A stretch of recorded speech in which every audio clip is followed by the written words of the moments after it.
forever on fire. ಸ್ವಲ್ಪ ಕಾರ್ಯಕರ್ತರುಗಳು ಕೈ ಮುಗಿತು ನಿಮ್ಗೆಲ್ಲ ಸ್ವಲ್ಪ ತಳಗಡೆ ಕುತ್ಕೊಳ್ಳೋದು ಒಳ್ಳೇದು. ಇಲ್ಲಿ ರಶ್ ಮಾಡ್ಕೋಬೇಡಿ. ನಾನು ಬಿಡುವಿಲ್ಲದೆ ಇರ್ತಕ್ಕಂಥ ಹಲವಾರು ಕಾರ್ಯಕ್ರಮಗಳು ನನಗೆ ದೆಹಲಿ ಮಟ್ಟದಲ್ಲಿ 2 ಇಲಾಖೆ ನಿರ್ವಹಣೆ ಮಾಡೋದು ದೊಡ್ಡ ಒಂದು ಸವಾಲು ಇರ್ತಕ್ಕಂಥದ್ದು. ಯಾಕೆಂದ್ರೆ ನನಗೆ ಮತ ಕೊಟ್ಟಿರ್ತಕ್ಕಂಥ ಇವತ್ತು ದೆಹಲಿಗೆ ಕಳಿಸಿರ್ತಕ್ಕಂಥವ್ರು ನೀವುಗಳು.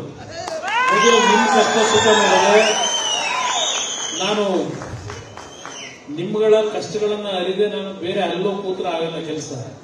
ಅದಕ್ಕೋಸ್ಕರ ಬಿಡುವಿಲ್ಲದೆ ಇರತಕ್ಕಂಥ ಕಾರ್ಯಕ್ರಮದಲ್ಲೂ ಇವತ್ತು ಬೆಳಗ್ಗೆಯಿಂದ ಸಾಯಂಕಾಲದವರೆಗೆ ನಮ್ಮ ಕಾರ್ಯಕರ್ತರಿರ್ಬೋದು, ನನ್ನ ಮತ ಕೊಟ್ಟಂತ ಯಾರೇ ಇರಲಿ, ಯಾವುದೇ ಪಕ್ಷಗಳಿರಲಿ, ಎಲ್ಲರ ಒಂದು ಕಷ್ಟ ಸುಖಗಳನ್ನ ಕೇಳಿ ಬಂದಿದ್ದೇನೆ.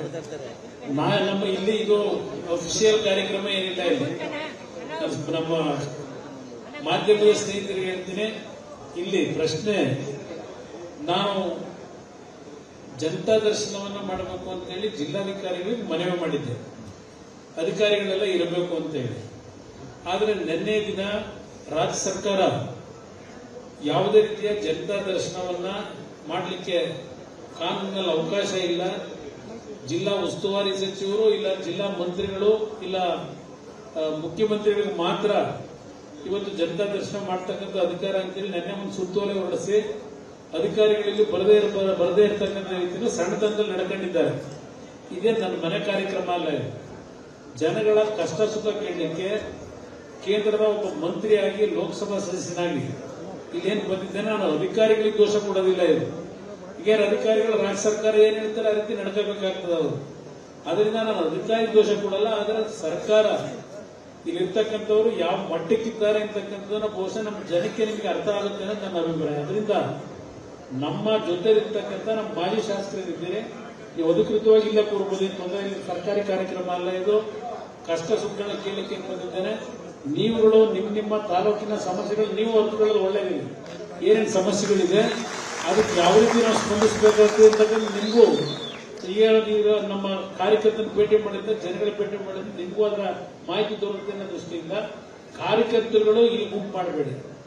ನಮ್ಮ ಸಾಧ್ಯ ಆದಷ್ಟು ನಮ್ಮ ವಿಕಲಚೇತನರು ಅಂಗವಿಕಲರು ಏನಿದ್ದೀರಿ ನಿಮಗೆ ನಾನು ಅಲ್ಲೇ ಬಂದು ಸ್ವೀಕಾರ ಮಾಡ್ತೀನಿ, ಮೆಟ್ಲಂತೂ ಬರೋಕ್ಕಾಗಲ್ಲ. ಇಲ್ಲಿ ನನಗೆ ಅರ್ಥ ಆಗ್ತದೆ. ಇನ್ನೂರು ಯಾರ್ಯಾರು ಭೇಟಿ ಮಾಡೋಕೆ ಈಗಾಗಲೇ ಬಹುಶಃ ನಮ್ಮ ಕೌಂಟರ್ಗಳು ಓಪನ್ ಮಾಡಿದ್ವಿ. ಒಂದು 10 ಕೌಂಟರ್ನಲ್ಲಿ ಸುಮಾರು 300ಕ್ಕೂ ಹೆಚ್ಚಿನ ಒಂದು ನಮ್ಮ ಬಂಧುಗಳು 300ಕ್ಕೂ ಹೆಚ್ಚಿನ ಒಂದು ಮನವಿಯನ್ನು ಸಲ್ಲಿಸಿದ್ದೀರಿ ಈಗಾಗಲೇ. ನಾವು ನೀವು ಏನು ಮನವಿ ಸಲ್ಲಿಸಿದ್ದೀರಿ, ಅದು ಕಂದಾಯ ಇಲಾಖೆದಿರಲಿ, ಪೊಲೀಸ್ ಇಲಾಖೆದಿರಲಿ, ಆರೋಗ್ಯದ ಸಮಸ್ಯೆಗಳೇನಿದೆ ಅದಕ್ಕೇನು ಪರಿಹಾರವನ್ನ ತಂದುಕೊಡ್ಬೇಕಾಗ್ತದೆ, ಇದು ಎಲ್ಲವನ್ನ ನಾನು ಗಮನಿಸ್ತೀನಿ. ಆ ನಂತರ ನಾನು ನಮ್ಮ ಜಿಲ್ಲೆಯ ಸಮಗ್ರ ಅಭಿವೃದ್ಧಿಯ ಬಗ್ಗೆ ನಾನು ಮುಂದೆ ನನ್ನದೇ ಆದಂತ ಒಂದು ಚಿಂತನೆ ಇಟ್ಕೊಂಡಿದ್ದೇನೆ. ಯಾಕೆಂದ್ರೆ ಈಗ ಇನ್ನು ಕೇಂದ್ರ ಸರ್ಕಾರ ರಚನೆಯಾಗಿ ಸುಮಾರು 20-25 ದಿನಗಳೇನಾಗಿದೆ. ನನಗೆ ಸಿಕ್ಕಿರತಕ್ಕಂಥ ಅವಕಾಶದಲ್ಲಿ ವಿಶೇಷವಾಗಿ ನಮ್ಮ ಯುವಕರಿಗೆ ಉದ್ಯೋಗ ದೊರಕತಕ್ಕಂಥದ್ದು, ಮಹಿಳೆಯರಿಗೆ ಉದ್ಯೋಗ ದೊರಕಬೇಕಾಗಿದೆ. ಅದಕ್ಕೆ ಕೆಲವು ಕಾರ್ಯಕ್ರಮವನ್ನು ರೂಪಿಸ್ತಾ ಇದ್ದೇನೆ. ಒಂದು ರಾತ್ರಿನಲ್ಲಿ ಇದೆಲ್ಲ ತರಲಿಕ್ಕಾಗೋದಿಲ್ಲ. ಅದೊಂದು ಭಗವಂತ ನಿಮ್ಮ ಆಶೀರ್ವಾದದಲ್ಲಿ ಒಂದು ಒಳ್ಳೆ ಅವಕಾಶ ಕೊಟ್ಟಿದ್ದಾರೆ. ಬಹುಶಃ ಮಂಡ್ಯ ಜಿಲ್ಲೆ ಮತ್ತೆ ನಮ್ಮ ಬೆಂಗಳೂರು ಗ್ರಾಮಾಂತರ ಇರುವುದು, ಕರ್ನಾಟಕ ರಾಜ್ಯ ಇರುವುದು, ಇದು ಒಂದು ಭಾಗ. ಮತ್ತೆ ದೇಶದ ಮಟ್ಟದಲ್ಲೂ ನನಗೆ ಇರ್ತಕ್ಕಂಥ ಒಂದು ಜವಾಬ್ದಾರಿ. ಇವತ್ತು ಈ ಇಲಾಖೆಗಳ ಮುಖಾಂತರ ಲಕ್ಷಾಂತರ ಉದ್ಯೋಗಗಳನ್ನ ಸೃಷ್ಟಿ ಮಾಡತಕ್ಕಂಥದ್ದು, ದೇಶದ ಒಂದು ಆರ್ಥಿಕ ಪ್ರಗತಿಯನ್ನ ಮೇಲ್ತರ್ತಕ್ಕಂಥದ್ದು ಜವಾಬ್ದಾರಿ ಇದೆ.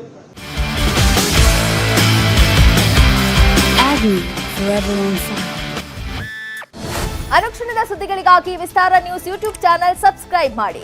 ಹೊಸ ಸುದ್ದಿಗಳ ನೋಟಿಫಿಕೇಶನ್ಗಾಗಿ ಬೆಲ್ ಐಕಾನ್ ಕ್ಲಿಕ್ ಮಾಡಿ. ಲೇಟೆಸ್ಟ್ ಅಪ್ಡೇಟ್ಸ್ಗಾಗಿ www.vistaranews.com ವೆಬ್ಸೈಟ್ಗೆ ವಿಸಿಟ್ ಮಾಡಿ.